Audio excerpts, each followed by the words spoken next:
Coke studio বাংলাটা আসলে আমাদের নিজেদের জন্য অনেক পার্সোনাল। আমরা এটাকে আমাদের ইতিহাস, ঐতিহ্য এবং গান সেটাকে বিশ্বে রিপ্রেজেন্ট করার একটা সবচেয়ে বড় মাধ্যম হিসেবে সবসময় আসলে এটাকে গণ্য করি এবং আমাদের জন্য এটা খুবই ইম্পর্টেন্ট। আর আমরা বলতে ইন্ডি রিলস, আমার প্রোডাকশন হাউস, আমরা প্রথম সিজন থেকেই এটার জন্য অনেকবার চেষ্টাও করেছি। সেকেন্ড সিজনে অলমোস্ট আমাদের করার কথা ছিল, থার্ড সিজনেও আমাদের কথা চলেছিল, বাট সিজন 4-এ আমরা প্রথমবারের মতো করতে পেরেছি এবং আমার মনে হয়েছে যে এই পাতার বাঁশুরি দিয়ে কোনোভাবে আমরা সেটা ফুটিয়ে তুলতে পেরেছি।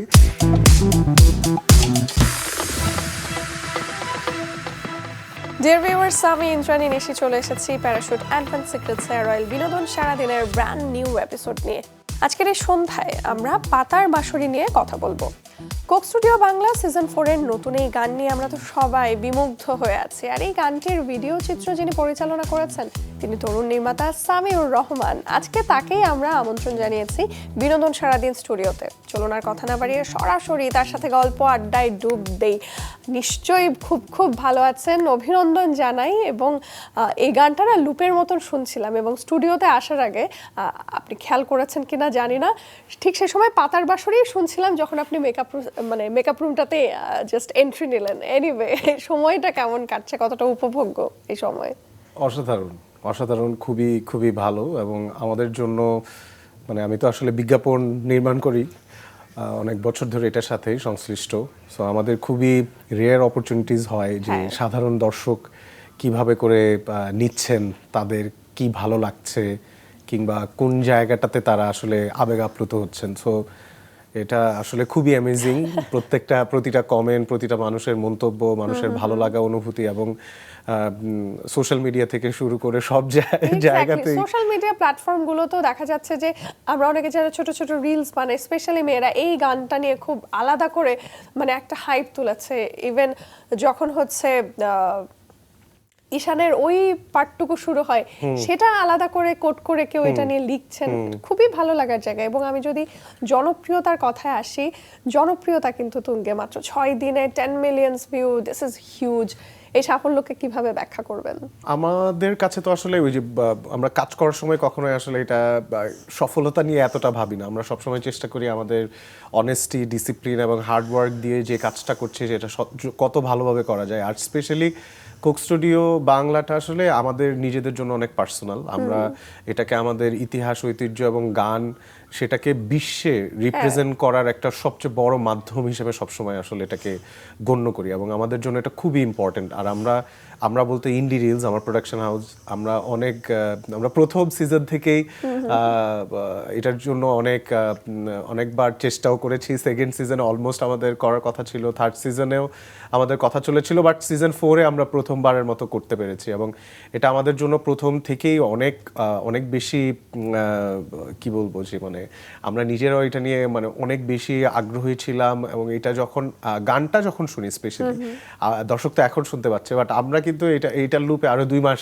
আগে থেকে, প্রায় 1.5 মাস প্রি প্রোডাকশন যখন চলছিল, তো প্রতিনিয়তই এই গানটা আমরা শুনতাম। প্রতিনিয়ত আমাদের ঈশানের যে কথাটা বললেন যে এটা দিয়ে মানুষজন রিলস বানাচ্ছে, তো এইটা আমাদের কাছে সবসময় মনে হতো যে এই জায়গাটা মনে হয় মানুষ আলাদা করে পিক করবে বা এই জায়গাটা মানুষের হৃদয় ছুঁয়ে যাবে। সো ওভারঅল সবকিছু যদি একসাথে করে এনে বলি, তো এটা আমার কাছে মনে হয়েছে যে ইতিহাস, ঐতিহ্য, আমরা যেই আগের কিছুক্ষণ আগে আমরা আলাপ করছিলাম যে আমাদের নিজস্ব যে বাঙালি সংস্কৃতির বা আমাদের নিজের চলচ্চিত্র, সিনেমার, গানের যে একটা আবহ, আমার মনে হয়েছে যে এই পাতার বাঁশুরি দিয়ে কোনোভাবে আমরা সেটা ফুটিয়ে তুলতে পেরেছি, যে কারণে মানুষ আরো বেশি কানেক্ট করতে পারছে। আর এটাই বোধহয় কোক স্টুডিও বাংলার সিজন 4-এর এমন একটা গান যেটা নিয়ে আসলে মিশ্র প্রতিক্রিয়াটা ইনস্ট্যান্ট হয়নি। কারণ আমরা দেখছি যে ইভেন আমরা মেঘের কথাও যদি আসি, যেটা হয় যে হয় এক্সট্রিম নেগেটিভ আর এক্সট্রিম পজিটিভ, কিন্তু এই একটা গান যেটা নিয়ে আসলে আপনিও বলছিলেন হয়তো রয়েছে, কারণ সমালোচনার ঊর্ধ্বে না কোনো মানুষ না কোনো কাজ, কিন্তু সেটা আসলে ধর্তব্যের মধ্যেও খুব একটা পড়ে না। এই যে মানুষের ইতিবাচক প্রতিক্রিয়া এবং মানুষ এটা সাদরে গ্রহণ করেছে, নারী পুরুষ বয়স জাতি নির্বিশেষে সবাই, এইটা আপনার কাছে কতটা ভালো লাগছে এবং কতটা অনুপ্রাণিত করছে ফার্দার ফিউচার কাজের জন্য? এটা আসলে আমার মনে হয় এই সময় এটা খুব দরকার ছিল। এটা কিসের জন্য দরকার ছিল? কারণ আমরা আসলে আমাদের নিজস্ব ঐতিহ্য, নিজস্ব কালচার, একটু হয়তোবা এটা নিয়ে আমাদের সংকীর্ণতা থাকে। আমরা কোনো কিছু ভালো হয়ে গেলে সাথে সাথে পাশের দেশের সাথে তুলনা করে ফেলি।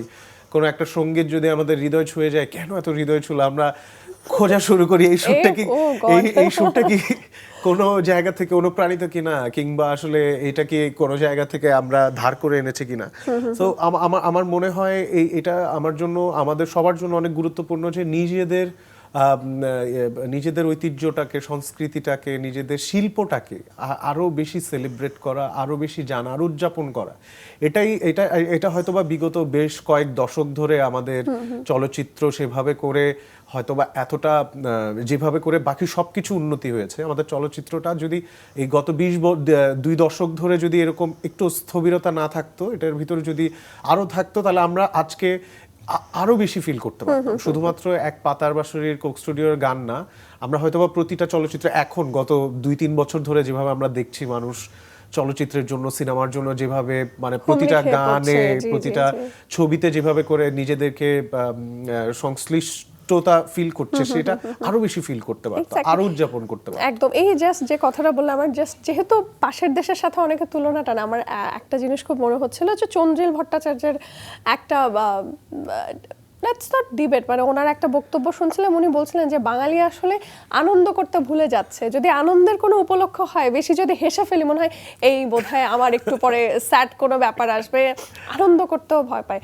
আর দর্শক অনেকে যারা বলছেন যে মেবি কপি সং, মেবি একই রকমের গান লাগছে, এবং বাঁশির ওই টিউনটা নিয়ে অনেক আলাপ আলোচনা হচ্ছে। নিশ্চয়ই আপনারা জেনে থাকবেন যে আসলে যে রাগগুলো থাকে, সেই একই রাগের উপর বেস করে কিন্তু অনেক ধরনের গান হয়, যেটা শুনতে মনে হয় একই রকম, খানিকটা যে কঙ্কালটা সেম, ওপরে আমি যেভাবে জিনিসটা সাজাচ্ছি।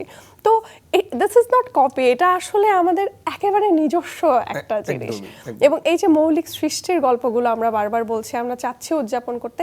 পাতার বাঁশরী নিয়ে যখন আপনি বলছিলেন যে 1-1.5 মাসের একটা প্রি প্রোডাকশন ছিল, সো গানটা যখন শুনছিলেন, আপনার ভিজুয়ালাইজেশনটা মানে কতটা আপনি ফুটিয়ে তুলতে পেরেছেন?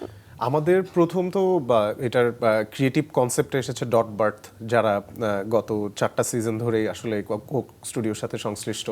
সো ইনিশিয়াল আইডিয়াটা ওনাদের কাছ থেকে আসা, এরপর আমরা আসলে এটার স্টোরি লাইন নিয়ে অনেকবার কাজ করি, এবং আমাদের প্রত্যেকবারই এটার, কারণ গানটার শুরুতে আমরা দেখি একটা অতৃপ্ত একটা মেয়ের একটা কষ্ট, একটা তার মেলোডি বা সুরের ভিতরে আসলে ওই ধরনের একটা চাওয়ার, মানে একটা অতৃপ্ত একটা মানে কি যেন মিসিং ওর ভিতর। তারপর সেকেন্ড পোর্শনে হচ্ছে গিয়ে একটা ছেলের ভয়েস শুনি, যেখান থেকে আসলে তারপর শেষে একটা একটা একটা মিলন, কিন্তু এটা আবার কেমন যেন একটা, হ্যাঁ। তো এই গানের কথা এবং গানের লিরিক লিখেছেন ঈশান নিজেই, এবং তার সাথে মানে এত সুন্দর কথা, মানে আমার কাছে তো মনে হয়েছে যে প্রত্যেকটা লিরিকে আসলে আমাদের ডিকটেট করে দিয়েছে যে স্টোরি লাইনটা কিরকম হবে, কিভাবে করে গল্পটা আগাবে। আমরা চেষ্টা করেছি যে এটার ভিতর ওই যেটা কিছুক্ষণ আগে বললাম, যে যেহেতু কোক স্টুডিও বাংলা, এটা আমাদের নিজেদের সংস্কৃতিকে কিভাবে আমরা তুলে ধরবো, এটা নিয়ে আমাদের সবচাইতে বেশি আমরা আসলে কাজ করেছি। প্রি প্রোডাকশনের সময় আমাদের মাথায় সবসময় এটাই ছিল। তো সেইখান থেকে আমাদের মনে হয়েছে যে আমরা লেটস গো ফর আর রিয়েল লোকেশনস, যেটা আসলে, এবং সেই রিয়েল লোকেশন আমাদের যখন স্টোরি লাইন আমরা চিন্তা করলাম যে এটা আমরা একটা আবার ওই যে ময়মনসিংহ গীতিকার মহুয়ার পালা থেকে আমাদের এই গল্পটা অনেক বেশি মানে সেম না আর কি, এই যে আবার অনেকে বলে ফেলবেন, আমরা চেষ্টা করেছি যে এই গল্পটা যাতে একদমই আউট অফ কনটেক্সট না হয়ে, বরঞ্চ আমাদের কোনো একটা গল্পের ওই অতৃপ্ত ভালোবাসার কোনো প্রতিচ্ছবি যদি আমাদের গল্পে ফুটে ওঠে, সেটাই আমরা চেষ্টা করেছি। তো সেটার সাথে আমাদের তখন মনে হয়েছে যে এই গল্পের সাথে আমরা যদি একটা আমাদের রিয়েল এরকম জমিদার বাড়ি কিংবা ঐতিহাসিক কোনো স্থাপনায় আমরা করতে পারি। ঐতিহাসিক স্থাপনা তো অনেক ছিল, হ্যাঁ, শশীলজ ছিল, তারপরে বালিয়াটি জমিদার বাড়ি ছিল, কিন্তু কেন পানাম নগরীকেই বেছে নেওয়া হলো? এইটা যদি একদমই বলি যে এইটা আমার কাছে দেখা, আমরা তো আসলে এটার জন্য ইন্টেন্সিভলি অনেক জায়গায় লোকেশন দেখেছি, যে আপনি যেসব নাম উল্লেখ করে, ইভেন আমরা টাঙ্গাইলের করটিয়া জমিদার বাড়ি থেকে শুরু করে সব জায়গায় গিয়েছি, কিন্তু এটা আমাদের মনে হয়েছে এইটা এত বিউটিফুল্লি রেনোভেট করা হয়েছে, মানে আর্কিওলজিক্যালি বলি কিংবা ওইটার প্রত্যেকটা জায়গা, প্রত্যেকটা ডিজাইন অক্ষুণ্ণ রেখে ওইটা যেভাবে করে আসলে একটা থাকে না, মানে ওইটার ভিতরে আপনি যখন প্রবেশ করবেন সাথে সাথে আপনি একটা ফিল করতে পারবেন, একটা অনুভব করতে পারবেন ওই পুরনো ঐতিহ্য। ইভেন আমরা যখন প্রথম আসলে লোকেশন রেকিতে যাই তখন আমাদের ওই গানটা ছেড়ে ছেড়ে আমরা তো আসলে প্রত্যেকটা জায়গা ঘুরছিলাম, ভাইবের সাথে কতটা ম্যাচ। হ্যাঁ, এবং আমাদের মনে হচ্ছিল যে আজকে থেকে 200 বছর আগে তো এখানে আসলে এটা হতো, আমরা হয়তো আজকে শুটিং করতে আসছি বা এটার প্ল্যানিং করছি, কিন্তু 200 বছর আগে তো খুব সম্ভবত এখানে এরকম সঙ্গীত শ্রদ্ধা হতো, যেখানে আসলে দুর্দান্ত সঙ্গীত সাধনা থেকে শুরু করে শিল্পের চর্চা হতো। সো আমাদের এইটা আসলে অনেক বেশি অনুপ্রেরণা দিয়েছে যে না, এইটার ভিতরেই আসলে এই লুকিয়ে থাকা লোকেশনের ভিতরে আসলে গল্প আছে। আমরা শুধু এটাতে আমরা চেষ্টা করি গানটাকে পুরোটা চিত্রায়ন করার। অ্যাজ আ ডিরেক্টর আপনি আসলে গান যখন শোনেন আপনি কতটা শোনেন নাকি ভিজুয়ালাইজ করেন? অবশ্যই এরপরেই তো আসলে মিউজিক ভিডিওটা সুন্দরভাবে বানানো যায়। এবং আমি যদি গোটা পাতার বাঁশরীর ছোট ছোট করে দৃশ্যগুলো এবং ছোট ছোট করে জায়গাগুলোর দৃশ্যায়ন নিয়ে আলাদা করে জানতে চাই, কোন দৃশ্যটা আপনার সবচাইতে প্রিয় বা কোন সিকোয়েন্সটা? সবচেয়ে পছন্দের দৃশ্যটা আসলে এখান থেকে পড়ে গিয়েছে, যেটা নেই।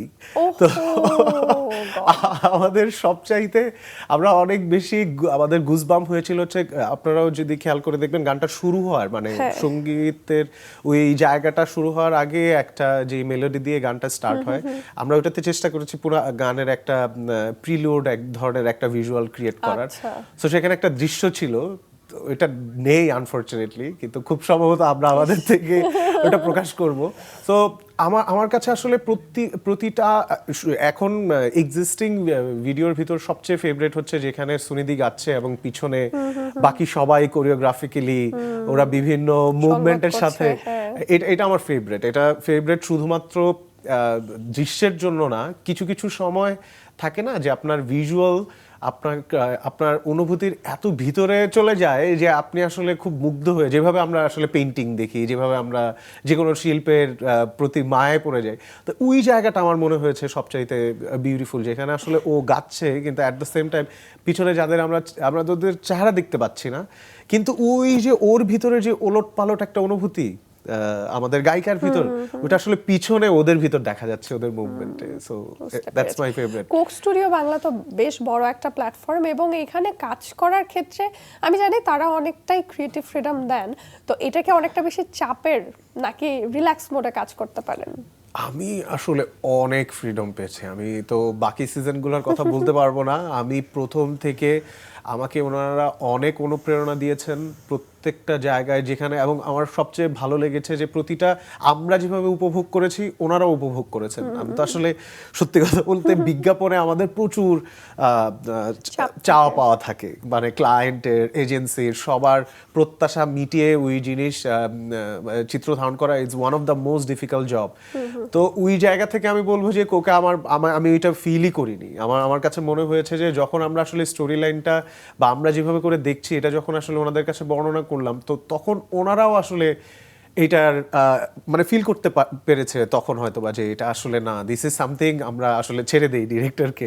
একদম। শিল্পী কলাকুশলীদের নিয়ে জানতে চাই, বিশেষ করে ঈশান মজুমদার এবং সুনিধি নায়েক, তাদের সাথে কাজের এক্সপিরিয়েন্স, তাদের সাথে আপনার কাজের বোঝাপড়া এবং ওভারঅল তাদেরকে যদি মূল্যায়ন করতে বলি অ্যাজ অ্যান আর্টিস্ট, সেটা সঙ্গীত শিল্পী হিসেবে হোক এবং তারাই সেখানে পারফর্ম করেছেন, সব মিলিয়ে অ্যাজ আ ডিরেক্টর কি বলবেন? আমি আসলে সুনিধি এবং ঈশান দুজনই শিল্পী হিসেবে অসাধারণ। তাদের গায়কী, তাদের মানে শিল্পের প্রতি তাদের ভালোবাসা অসাধারণ। মানে প্রথম থেকেই আসলে আমরা যখন গান চিত্রায়নের আগে আমরা বেশ কয়েকবার বসেছি, আমরা ভিজুয়ালটা কিভাবে করে দেখছি, কিভাবে করে আসলে গল্পটাকে দেখছি।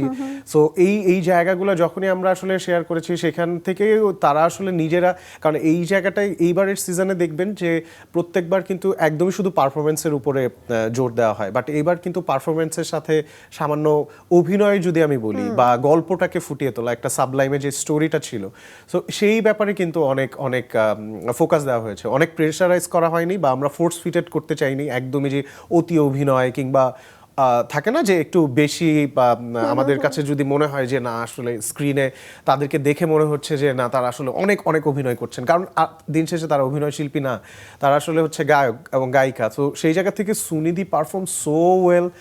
সে এই 15-16 কেজির এই কি যেন বলে যেই কস্টিউম ছিল সেটা নিয়ে আসলে 2 দিন যেভাবে সে ক্যারি করেছে, দ্বিতীয় দিন তো আসলে সে ড্রেস পরেছিল মনে হয় সকাল 11টা-12টার সময়, আমাদের শেষ হয়েছিল ভোর 5:30টা।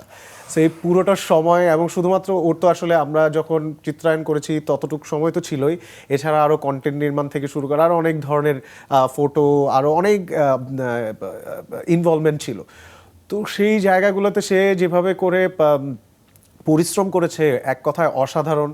আর ঈশান আসলে খুবই ইন্ট্রোভার্ট একটা পার্সন, মানে খুবই নিশ্চুপ, মানে শিল্পী যেরকম হয়। এবং আমি তো সবসময় বলি যে ওর গলা আমার মনে হয় বাংলাদেশের অরিজিৎ সিং, এত সুন্দর, এত মানে সব ওর গলাতে মনে হয় সৃষ্টিকর্তা ঢেলে দিয়েছে এই মেলোডি আর কি। সো ও ও ও ইন্ট্রোভার্ট থাকার কারণে ওকে যখন আমরা প্রথমে একটু বর্ণনা করি যে গল্পে এরকম আসলে আপনি গান গাবেন, আপনি এসে তারপর প্রিন্সেসকে আপনি আপনার গানের বা আপনার মেলোডির সুরে তাকে আবার প্রাণবন্ত করে তুলবে, তো প্রথমে সে একটু হেজিটেট ফিল করেছিল। প্রথমে একটু তার কিছু কিছু জায়গায় তার মনে হয়েছিল যে আসলেই কি করব এটা, নাকি এটা ভাল লাগবে। তো তারপর যখন আমরা আসলে পুরো গল্পটা বলি, আর তার থেকে বড় কথা হচ্ছে যখন কস্টিউম পরে সে আসলে সেটে যায়, ওই জায়গাটাই আসলে এরকম, আবহাওয়াটাই এরকম ছিল যে সেখানে আর তারপর আর আমার এটা নিয়ে আসলে দ্বিতীয়বার চিন্তা করা লাগেনি। সেই আসলে দুর্দান্ত পারফর্ম করেছে। এবং যেটা বললেন যে সেকেন্ড পিক, ওটাই আমাদের ফার্স্ট শুট ছিল, ফার্স্ট শুটিং এর ফার্স্ট শট, যেটাতে ঈশানের এন্ট্রি। সো সেইখানেই সে আসলে তো দুর্দান্ত পারফর্ম করেছে। এরপর আর there is nothing to.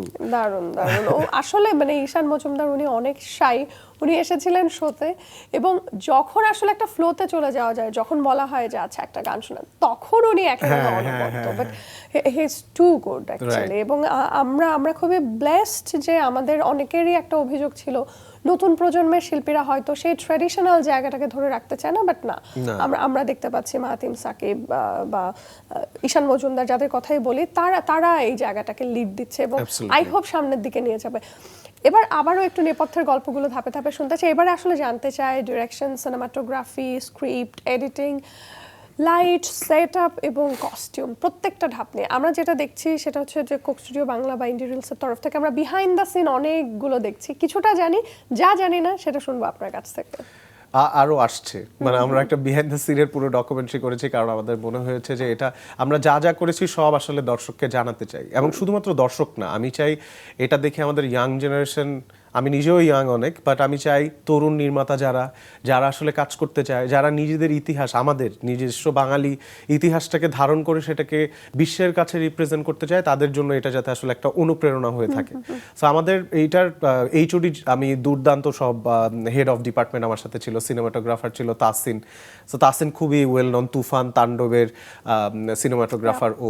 So পুরোটা লাইট ডিজাইন যেটা আমাদের সবচেয়ে তো আকর্ষণীয় তাই লেগেছে আসলে, যেভাবে করে আমরা জিনিসটা ডার্ক, আলো ছায়ার খেলা, হ্যাঁ, জিনিসটার ভিতরে আপনি খেয়াল করে দেখবেন যে একটা নীল আলো সব সময় ওইখানে আসলে কনসিস্টেন্টলি ছিল। ওইটা আসলে ওই যে গল্পের ওই ইমোশনটাকে ফুটিয়ে তোলার জন্য, কিংবা ফ্রেমিং গুলো দেখলে দেখবেন সবসময় খুবই সেন্ট্রিক, ক্যারেক্টার মিডল সেন্ট্রিক। আমরা আসলে অনেক বেশি ক্যামেরাকে গল্পের থেকে সরে যেতে দেইনি, বা অনেক বেশি স্টাইলাইজড করতে গিয়ে জিনিসটাকে আসলে পারফর্মার থেকে দূরে সরিয়ে দেইনি, খুবই সেন্ট্রিক ক্যারেক্টার ছিল। লাইটের কথা তো বললাম, তারপর দ্বিতীয়ত শিল্পেও নির্দেশনা দিয়ে দেখেছি মানুষজনের অনেক অনেক অনেক সুন্দর সুন্দর মন্তব্য। শহীদুল ভাই ছিলেন, শহীদুল ইসলাম। সো উনি হচ্ছেন সুরঙ্গের শিল্প নির্দেশক, এবং লাস্ট দম যেই ছবি ছিল সেটারও শিল্প নির্দেশক। তো উনি আসলে প্রত্যেকটা, আমরা চেয়েছি যে ওই জায়গাটাতে কখনোই কোনো দেখে যাতে মনে না হয় যে কোনো আরোপিত, আমরা কোনো জিনিস যাতে এসে জোর করে ফিট ইন করছি ওরকম যাতে না লাগে। তো ওইটার আপনার ফ্লোরের প্যাটার্ন থেকে শুরু করে ওই জায়গায় কিছু কিছু জায়গায় আমরা আবার কোকের ব্র্যান্ডিংও করেছি, কিন্তু ওই টেরাকোটার ভিতরেও ডিটেল ডিজাইনটা একদমই ওই সর্দার বাড়ির যে ডিজাইনটা ছিল সেটার মতো করে করা, মানে এটা আলাদা করে মানে একটা ডিফারেন্ট কোনো কিছু আমরা করিনি। ইভেন সবচাইতে চ্যালেঞ্জিং ছিল, এটা দিয়ে অনেকে দেখলাম বিভিন্ন জায়গায় কথা বলছে, সেটা হচ্ছে মোমবাতিগুলো। সো প্রত্যেকটা শটে ওইখানে প্রায় 200-300 মোম ছিল। সো প্রতিটা শটের সময় এটাকে আবার জ্বালানো এবং সেই কন্টিনিউটি মেনটেন করে পুরোটা শট না, ইট ওয়াজ ভেরি ডিফিকাল্ট। তারপর কস্টিউম নিয়ে অনেকে, কস্টিউম ডিজাইনার ছিল আনিকা জাহিন, সো অসাধারণ কস্টিউম করেছে সুনিধির, এবং ওইটার যে প্রত্যেকটা আমরা যে মহুয়ার পালা থেকে যে ইন্সপিরেশন নিয়েছি, আপনি ওই লেহেঙ্গাটা খেয়াল করলে দেখবেন যে ওইটার ভিতর ওই ময়ূর থেকে শুরু করে প্রত্যেকটা ওইখানে পুরোটাই আসলে একটা হরিণ এবং ওর একটা প্রেমের ওইখানে আসলে একটা গল্প ছিল। তারপর হাতের অর্নামেন্টস থেকে শুরু করে আমরা আসলে প্রত্যেকটা জিনিস চেয়েছি এটার ভিতর যাতে শিল্পের ছোঁয়া থাকে এবং এই শিল্পটা যাতে আমাদের হয়, এটা যাতে কখনোই আমরা পাশ্চাত্যের কালচার হোক অন্য কালচার হোক এটার সাথে যাতে আসলে না থাকে, যাতে একদমই আমাদের নিজেদের থাকে। তারপর হচ্ছে আমাদের কোরিওগ্রাফার যিনি অসাধারণ কাজ করেছেন ধনরাজ পাঞ্চাল, সো সে মুম্বাইয়ের অনেক নামি দামি কোরিওগ্রাফার, ও এসে আসলে এই যে মুভমেন্টগুলো যা আমরা দেখতে পাচ্ছি সহ শিল্পীদের, এটা অসাধারণভাবে সে ফুটিয়ে তুলেছে। সো প্রতিটা মানুষ, মেকআপ আর্টিস্ট ছিল তারেক, সো তারেক খুবই প্রমিনেন্ট মেকআপ আর্টিস্ট এখনকার সবগুলো সিনেমার, কমার্শিয়াল সিনেমার অনেক ভালো ভালো মেকআপ করেছে। সো প্রতিটা ক্যারেক্টারকে ও আসলে জীবন দিয়েছে, জীবন্ত করে তুলেছে। সো প্রত্যেকটা মানুষই একদম। এবং এবার যদি খানিকটা মানে প্রাসঙ্গিক থেকে একটু অন্য জিনিস নিয়ে জানতে চাই, যে আমাদের দেশে আসলে নির্মাতারা কোক স্টুডিও বাংলার যতগুলো ভিডিও নির্মাণ করেছেন ম্যাক্সিমামই আমরা দেখেছি প্রশংসিত হয়েছে, এবং যেহেতু কোক স্টুডিওর আরও অনেকগুলো সিজন আমাদের পার্শ্ববর্তী দুটো দেশে নির্মিত হয় এবং ইন্ডিয়াতে তো বিভিন্ন ভাষার আলাদা আলাদা করে আমরা দেখছি এবং আদার্স যে জায়গাগুলো, তো এই যে বৈশ্বিক অন্যান্য কোক স্টুডিওর সাথে কম্পিট করতে আমাদের বাংলাদেশের কোক স্টুডিও বাংলা আসলে কতটা সমর্থ হয়েছে বলে আপনি মনে করেন, এবং সেই জায়গা থেকে কতটা সফল হলো কোক স্টুডিও বাংলা? আমি তো অনেক উচ্ছ্বসিত, কারণ আমরা শুরু করেছি সবার শেষে, মানে এর আগে পাকিস্তান তো অলরেডি হ্যাঁ বেঞ্চমার্ক ক্রিয়েট করেছে, ইন্ডিয়া করেছে, বাইরের আরো কয়েকটা দেশেও আছে, কিন্তু আমরা যেভাবে সিজন 1, 2, 3, 4 দিয়ে আসলে নিজেদের ঐতিহ্যটাকে তুলে ধরেছি এবং মানুষজন, বিভিন্ন ভাষার মানুষ, তারা যেভাবে করে আমাদের গানগুলোকে শুনছে, এটা তো আসলে এর থেকে বড় পাওয়ার কিছু হতে পারে না।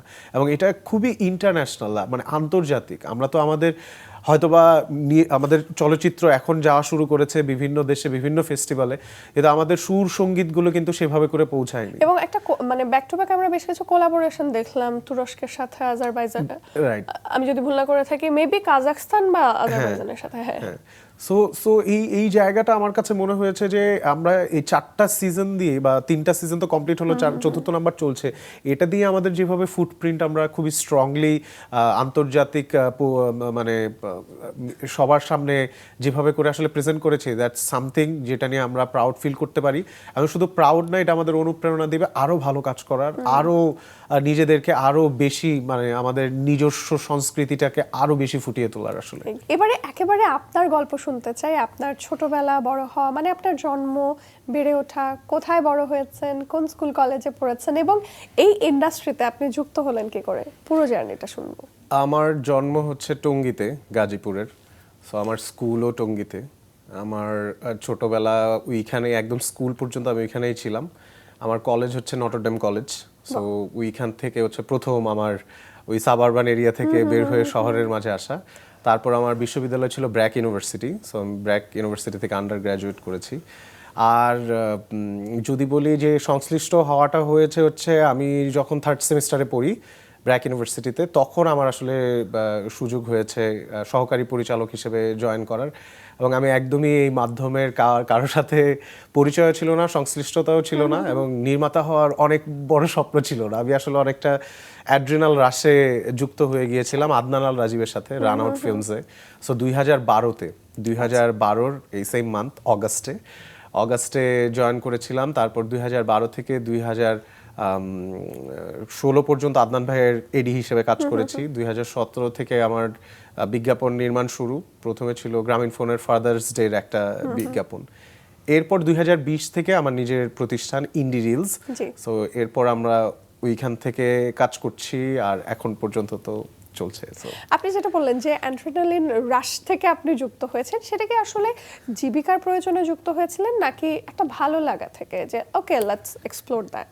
ভালো লাগাটা আসলে আমি যদি আরেকটু ব্যাক থেকে বলি, যে মানে আমাদের স্কুল থেকে আমরা যখন ক্লাস 3-4-এ পড়তাম তখন হচ্ছে আমার যেমন ইংলিশ ফরটুটের যে টিচার ছিলেন মাসুমা ম্যাডাম, উনি প্রথম আমাদেরকে বই পড়া শিখিয়েছিলেন, যে আচ্ছা বই একটা সামথিং যেটা তোমার পড়ার বইয়ের বাইরে একটা জিনিস আছে যেটা পড়লে তোমার ভালো লাগতে পারে। তো আমরা তো তখন আসলে অনেক ছোট, সো আমাদের তখন আমরা বুঝতে পারি না। আমরা ক্লাস 5-এ থাকতে তারপর আমাদের দেখলাম যে পড়তে গেলাম, কিন্তু আমাদের তিন গোয়েন্দা খুব ভালো লাগতো, কিন্তু এই বইগুলো তো আসলে সব জায়গায় অ্যাভেলেবেল না, পাওয়া যাচ্ছে না। তো আমরা কি করলাম, ক্লাস 5-এ থাকতে আমরা প্রথম পঞ্চম গ্রন্থাগার নামে আমাদের নিজেদের একটা লাইব্রেরি করি।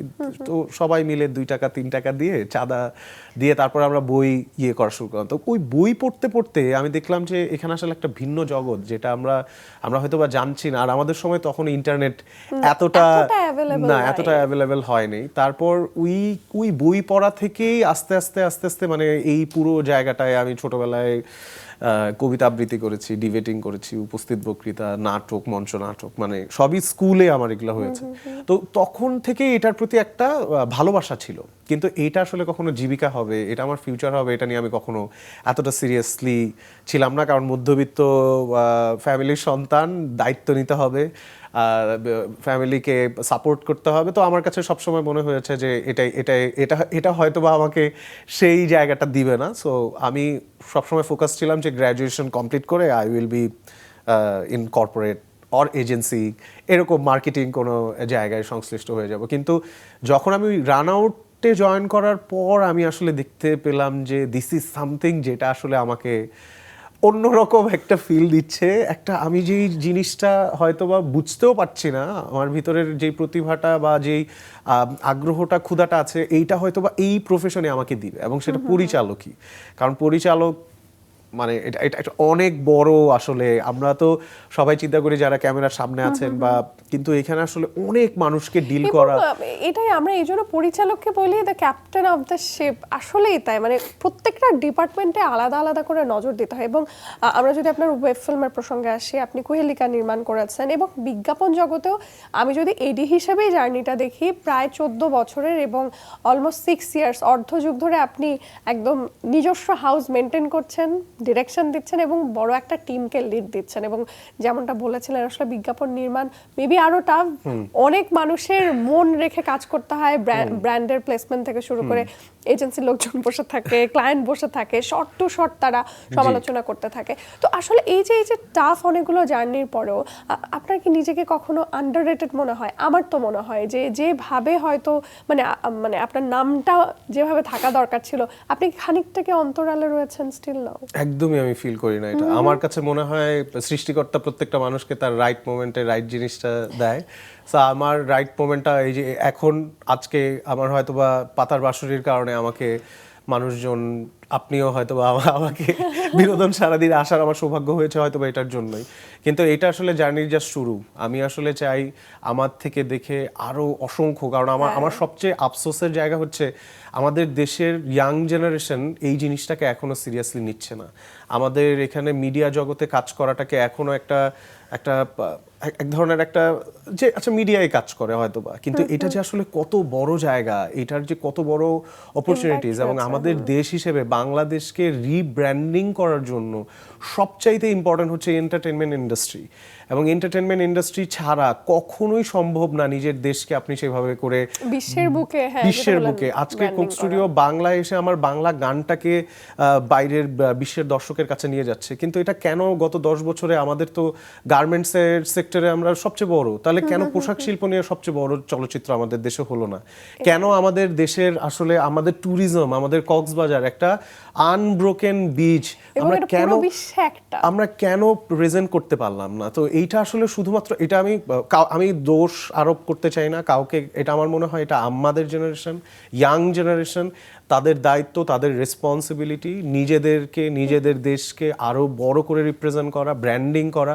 সেটা অবশ্যই বিনোদন মাধ্যম দিয়েই হবে, কারণ এটার থেকে এত বড় ব্যাপ্তি আর কোনো কিছুতে হতে পারে না। আর বিনোদন জগতের অন্যতম বড় একটা ক্যানভাস হচ্ছে অবভিয়াসলি সিনেমা, তো সিনেমা নির্মাণ নিয়ে ইচ্ছে আছে কিনা?